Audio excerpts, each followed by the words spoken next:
you crack through the shell with an ancient dream hardwired into your brain, the dream of flight. Your eyes open to a world of infinite sky, and somewhere deep in your DNA, a voice whispers the oldest promise your lineage ever made. You were born to soar. But you weren't. Your wings are there. You can feel them folded against your downy back, small and soft and completely inadequate. They're real. They have feathers that evolution spent 60 million years perfecting, feathers with microscopic barbs and hooks designed for catching hair, for generating lift, for the precise physics of defying gravity. And yet, when you spread them wide and flap with every fiber of desperate strength in your fragile body, absolutely nothing happens.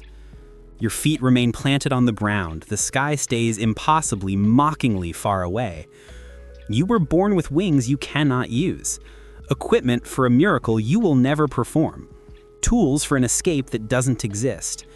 This is your inheritance, the memory of flight without the ability, the instinct without the execution, the dream without the delivery. You are a bird that cannot fly, and that changes everything. Watch a young ostrich chick in its first weeks of life. It runs, desperately, frantically, across the African savanna with its siblings, legs pumping beneath a body that already weighs more than most flying birds will ever reach. The chick is fast, yes, faster than you'd expect, but speed is evolution's apology, not its gift. And sometimes, in a moment that breaks your heart if you're paying attention, the chick stops running and spreads those pathetic little wings. It flaps them. Not because it's stupid, not because it's forgotten the brutal truth, but because instinct is older than memory. And somewhere in the dust and the heat and the genetic code that built this bird, that instinct screams, "Danger, use your wings, fly." The wings beat uselessly against air that refuses to cooperate. The chick's feet stay planted in the dirt. And after a few humiliating seconds, it gives up and runs again, the only thing it can actually do.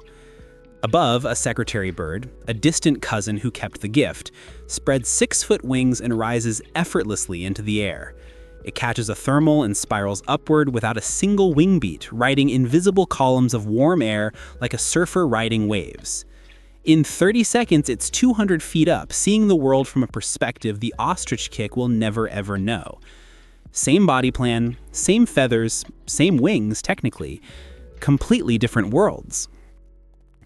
The penguin chick faces its own special humiliation. It hatches in Antarctica, surrounded by parents who waddle around on the ice like drunk waiters in tuxedos. The chick has wings. Oh yes, it has wings. They're there, covered in dense feathers, flapping occasionally in what looks almost like a parody of flight.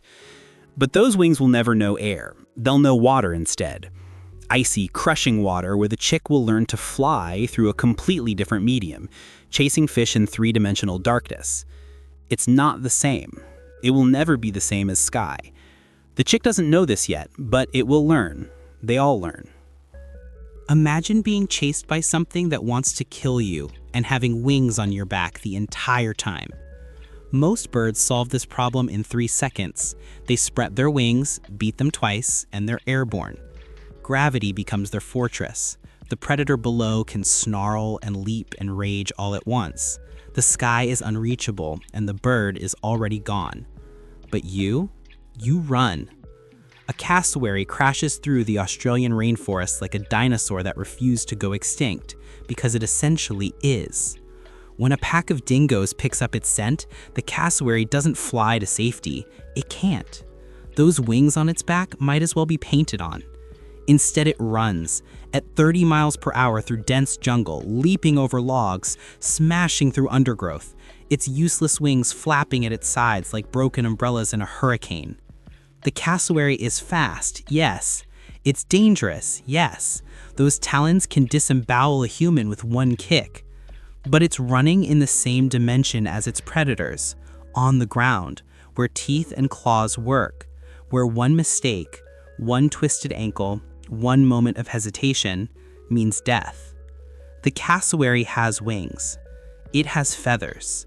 It has the skeletal structure of something that should fly, and none of it matters. The kiwi, meanwhile, has given up even the pretense.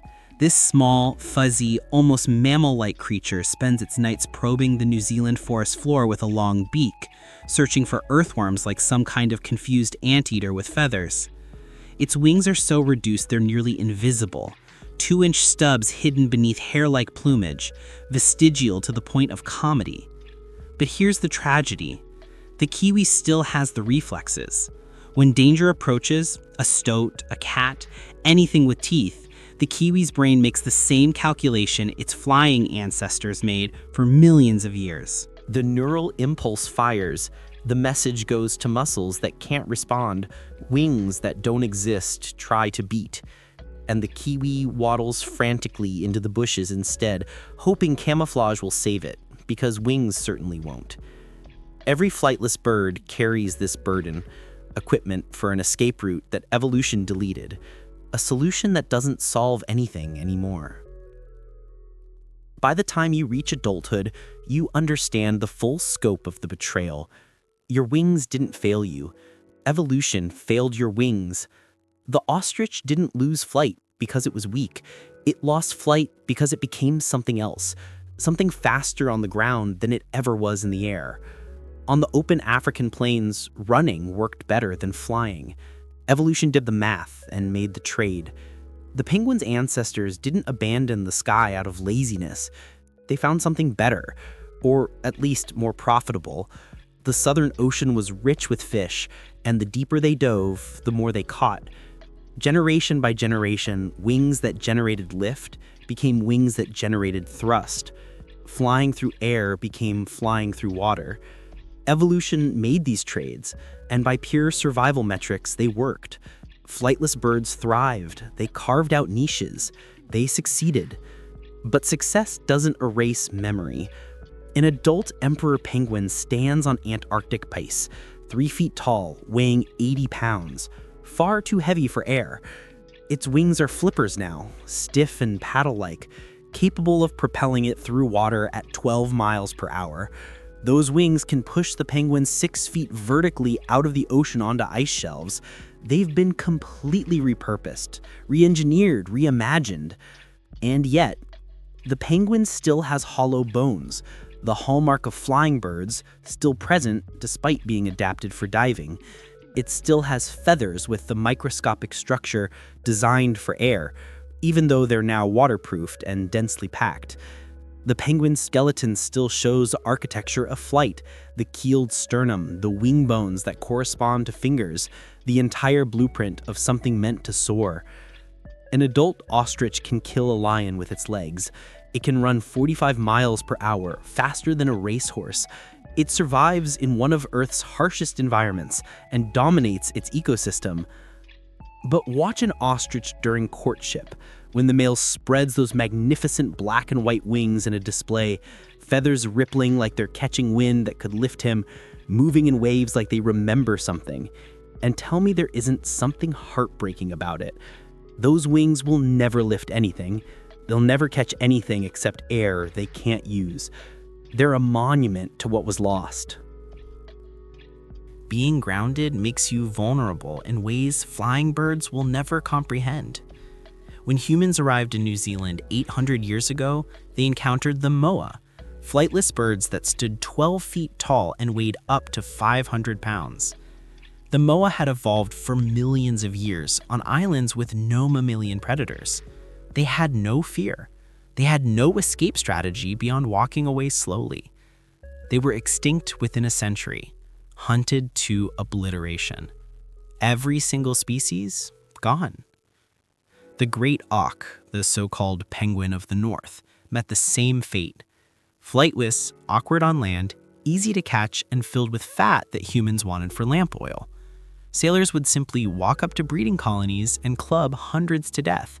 No chase required, no challenge whatsoever.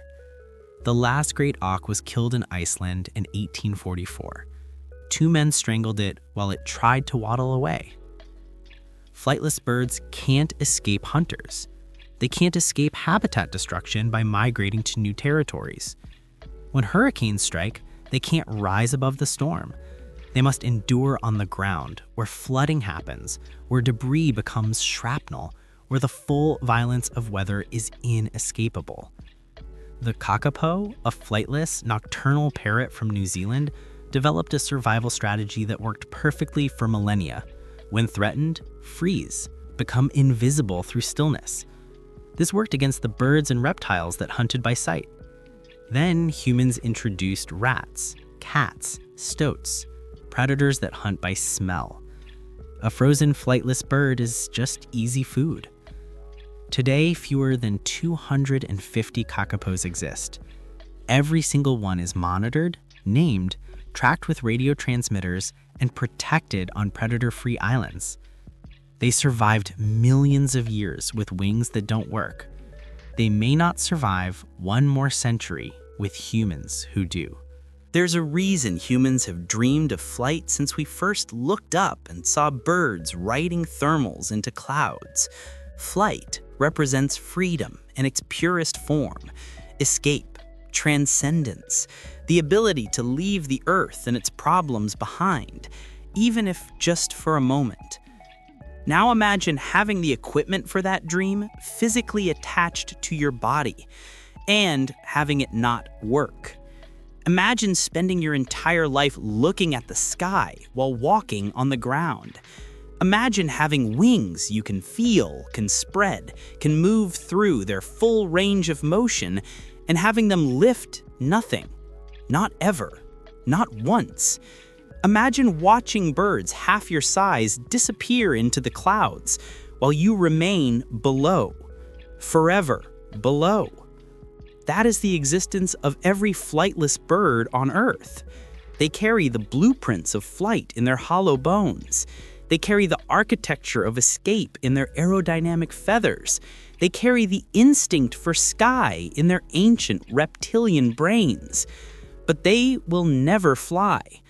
Evolution gave them wings and then chained them to the earth. It wrote the word bird into their DNA and then crossed out half the definition. It promised them the sky and delivered only dirt. The cruelest dream isn't one you never have. It's not the wish you were never granted. It's the dream that evolution lets you see every single day. Lets you touch, lets you spread across your back, lets you feel the wind catching feathers, designed for something you'll never do.